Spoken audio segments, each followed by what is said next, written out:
Now, let's start with what we are going to show in this video. First, objectives and processes of supply chain planning. Second, characteristics and challenges of supply chain planning in FMCG industry. And third, best practices of Procter & Gamble dealing with those challenges. Moving on to the first part. Supply chain planning is to optimize the delivery of goods, services, and information from suppliers to customers, balancing the supply and demand.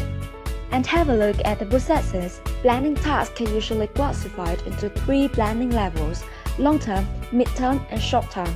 Strategic planning creates aggregate plans including products, production sites, transportation, materials capacity.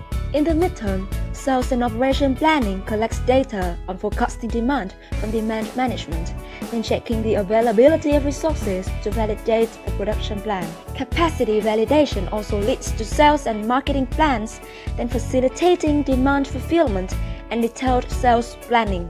The outputs of S&OP are the distribution planning and master scheduling. Distribution planning is the basis for transportation planning. The master scheduling allocates production plans from S&OP, inventory levels from distribution planning, and provide end item priority plan, including due dates and quantities for calculation of forecast capacity plan.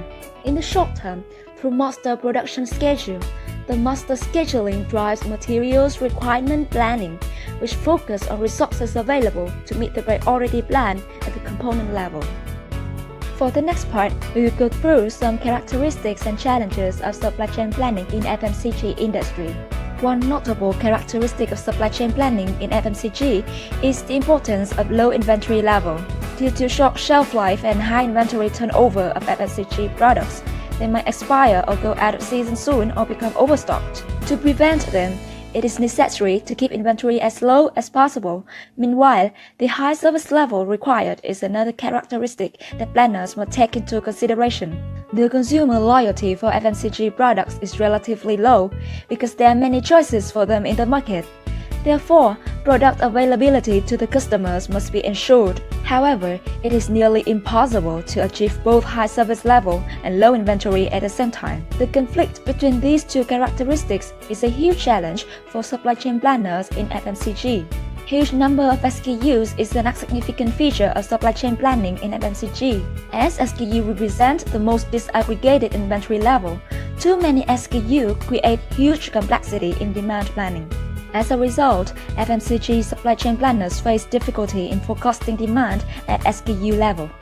Another specification which also affects supply chain forecast is highly volatile demand pattern due to seasonal demand on special events and promotions. Because of bullwhip effect, the highly volatile demand from downstream amplifies upstream, and once again, it is a complex challenge for planners to forecast demand. Short product life cycle is the last man characteristic of supply chain planning in FMCG. New products are launched very regularly. However, no historical data is available as they have just appeared on the market. Forecast then has to be based on the market trends, similar products, survey, so its accuracy will be lowered. Then, let's see how a leading FMCG company, taking B&G as an example, dealing with those challenges.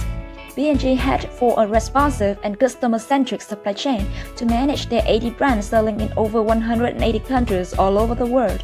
The collaboration between B&G and Walmart, their strategic retailer, is the first typical practice. They apply vendor-managed inventory, where B&G is directly responsible for replenishing the Walmart's inventory based on the actual demand information from Walmart. Consequently, the visibility of the pipeline increases, whereas lead time and inventory decreases. Therefore, B&G planning is much better. And the result is surprising. B&G can fulfill up to 80% replenishment order within only 24 hours. Another notable practice of B&G is that they changed their supply chain planning from forecast-based to actual demand-based. This change reduced challenges caused by forecasting error like bullwhip effect, out-of-stock or overstock problem, while still increasing service level. Their S&OP process is so responsive that it can make demand or supply correction twice a day. As the core of developing supply chain planning is to have accurate forecast and to reach responsive supply chain, these two practices are proved to be effective. But how B&G can do it that well? The answer is that they focus on optimizing their information system by changing to a new set of information programs with an aim to build their integrated network with suppliers and customers as one virtual company. In this virtual company, data is shared, objectives are understood, and activities like forecasting and planning are synchronized from end to end of the supply chain.